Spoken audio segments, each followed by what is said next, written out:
I don't really have any comment on that. I mean, the police will do what they do in terms of looking into these things. I just hope that people can adopt the same approach that I have adopted, which is to focus myself entirely on trying to solve this challenge to our community safety and do everything we can, whether it's to do with law enforcement or helping to build stronger communities, rather than politicizing it. I'm the lead advocate for the hiring of more police officers and for different steps to be taken to strengthen the police service's ability to handle this. And others, including, I'll say, Mr. McCormick, have chosen to actually stand in the way of that for years. And I can't fathom that. I mean, I think it's all hands on deck to make this a safe community, a safer community. It is a very safe city now, but we've got to keep it that way and make it even safer. And I just hope that he will, come around to being a partner as opposed to being an obstacle, which has been the case for much of this time in terms of things he could be doing to get more police officers on the street more often in more places where they're needed.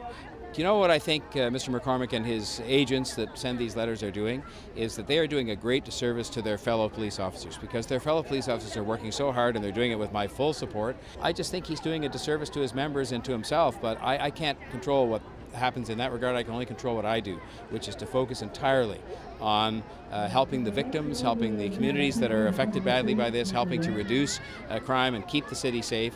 And that's what I'll continue to do. I'm not going to get involved in these political skirmishes, but those who suggest there's any one thing of any kind that is going to solve crime in the city, they're misleading people.